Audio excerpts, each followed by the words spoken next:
안녕하세요, 디빌레라 여러분. 겨울이 성큼 다가왔습니다.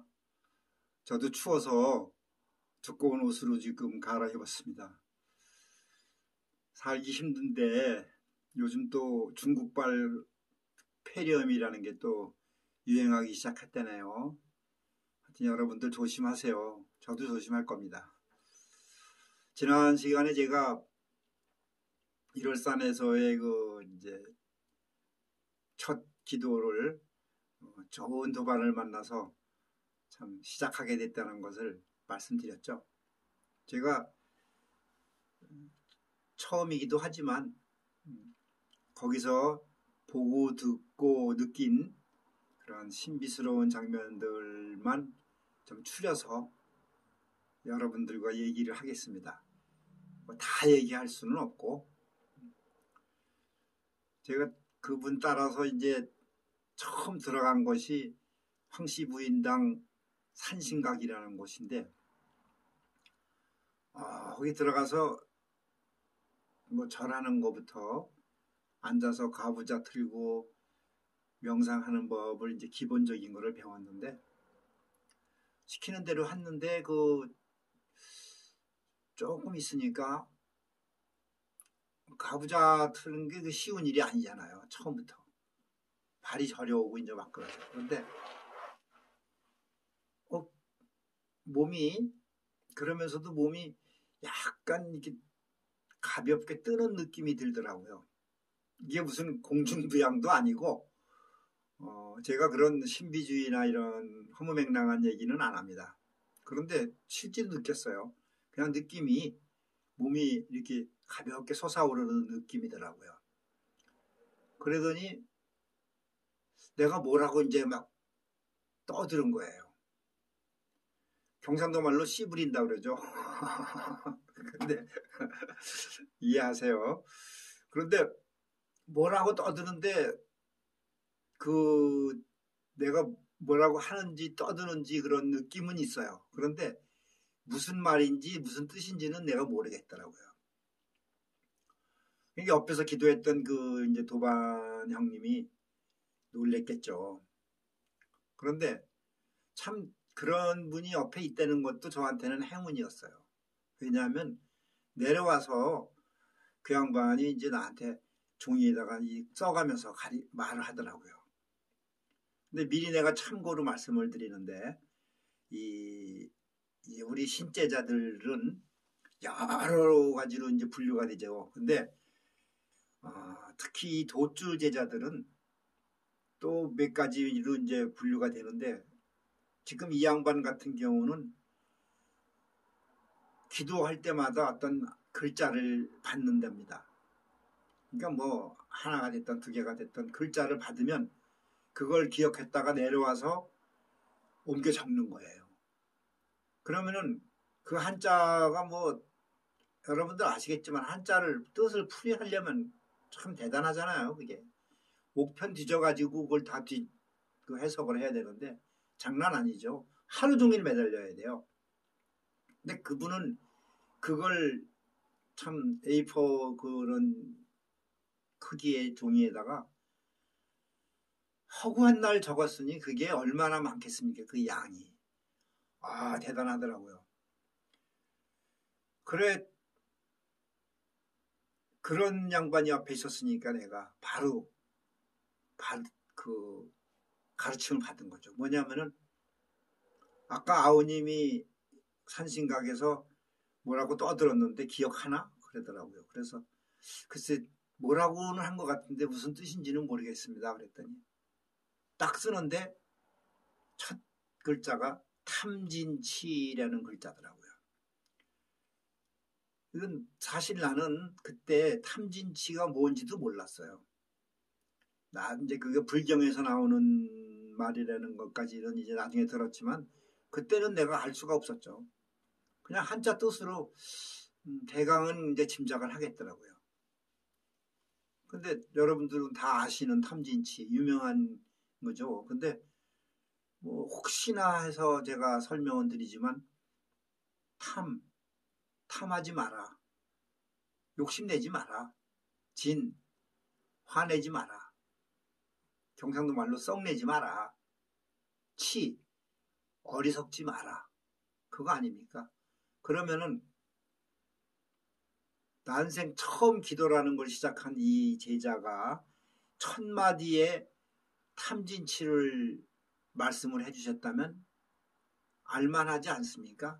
이건 나의 좌우명을 말씀드린 거예요. 말씀하시는 거죠. 그 뜻을 아는 순간 전 진짜 머리통에 무슨 번쩍하더라고요. 섬광이. 정말이에요. 아, 너는 이렇게 살을 내는 가르침이죠. 그리고 또 두 마디 했대요. 또 두 번째는 이 양반도 이걸 한자로 옮겨 적지를 못하는 거예요. 왜냐? 지단이라는 뜻인데 지단. 이게 뜻이 워낙 많으니까 한자로 옮겨 적기가 힘들었던 거지. 그러니까 그 양반도 처음 듣는 용어라고 그러더라고. 그러면서 한글을 썼어요. 그냥. 이게 지단이라고 그러던데 아우님은 알겠나? 난 모르죠. 더 모르죠. 이런 생각이 딱 들더라고요. 내가 축구를 워낙 좋아하니까 그 좋아하던 축구선수 프랑스의 지네딘 지단을 말하는 건가? 이거 말도 안 되는 거잖아요. 그래가지고 그 뭐야 이건 부끄럽지만 제가 그 100일기도 끝나고 내려와서 한참 만에 알게 됐어요. 아 진짜 모르겠더라고요. 뜻이 워낙 광범위하다 그럴까 아니면 잘 쓰는 용어가 아니니까. 어쨌든 탐진치와 지단은 제 그 머릿속에 아주 각인된 겁니다. 그 순간에. 그리고 이제 또 생각나는 것이 그 산신각이라는 곳 옆에 이런 넓은 공간이 있습니다. 마당에. 거기에 이제 그 자리 깔고 앉아가지고 제자들이 많이 명상을 하는데 저도 이제 따라서 했어요. 낮에 한참 하는데 앞에 뭐 이상한 게 보이더라고요. 그러니까 무슨 얘기냐면은 그 산신각 뒤쪽을 이렇게 바라보고 있는데 커다란 산봉우리가 있잖아요. 근데 그 산봉우리가 움직이는 거야. 이거 말이 안 되죠. 그래서 그러더니 그게 꿈틀꿈틀 움직이는 것 같더니 가만히 보니까 그게 커다란 호랑이였어요. 호랑이가 엎드려서 있는 모습이 산의 그 산봉우리로 영상으로 보인 거예요. 장관이었죠. 어마어마하게 큰 거 아닙니까? 그러면은. 그런데 그 어떤 경외감도 있었지만 두려움도 있고 이게 뭐야? 그래서 눈을 떴어요. 그런데 눈을 떴는데 보이는 거예요. 이게 영화야 그냥. 그러면서 서서히 그 호랑이가 일어나더니 움직이면서 왼쪽으로 이렇게 돌아서 내려오더라고요. 뭐라 그럴까, 그 놀라움이라 그럴까? 이 심장이 뛰는데 한동안 멍하게 그쪽만 바라보고, 물론 옆에 있는 사람들이 그걸 느꼈는지는 모르겠어요. 그런데 나는 그냥 감격 자체였습니다. 그래서 누구한테 말도 못하고 그냥 가슴속에 담았죠.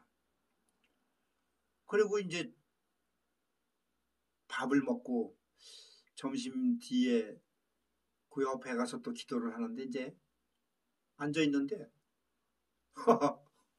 이번에는 저쪽 거기 조그만 논이 있었어요. 그 산 밑에 논이 있고 논두렁이 쭉 있는데 저쪽에서 조그만 그 새끼 호랑이가 털레털레 걸어오더라고요. 그런데 너무 그게 귀여운 거야. 귀엽기도 하지만 얼마나 또 신기해요. 그래서 그때도 눈을 떴어요. 눈을 뜨고 이래 그걸 보니까 그 양지 바른 곳 그 산에서 밑에서 놀던 호랑이가 새끼가 털레털레 걸어오는데 나 있는 쪽으로 걸어오는 거예요. 그 논둑 길을 논두렁을 이렇게 털레털레 걸어오는데 너무 예쁘고 놀랍고 내 앞에 한 3m 정도 앞에까지 와서 펑 사라진 거예요. 이거 여러분들 그냥 웃어 넘겨도 좋은데 절대 이건 지어낸 얘기가 아닙니다. 그런 줄만 아세요. 이렇게 사람의 영적 세계는 이 정신 세계라는 것은 무한한 겁니다. 그러니까 누구의 어떤 말이라도 무시하고 그러면 안 돼요. 다 들을 줄 알아야 돼요. 사람은. 이런 사람도 있어요. 벌써 또 시간이 이렇게 많이 흘렀네요. 그 호랑이, 새끼 호랑이가 내 앞에 와서 펑 한 그 다음 이야기는 또 요 다음 시간에 할게요. 제가 저번에 말씀드렸듯이 너무 길어지면 저도 힘들고 듣는 분들도 힘들고 그러니까 적당히 끊어서 이렇게 해나가겠습니다. 자, 또 다음 시간에 뵐게요. 여러분들 몸 조심하시고 감기 조심하세요.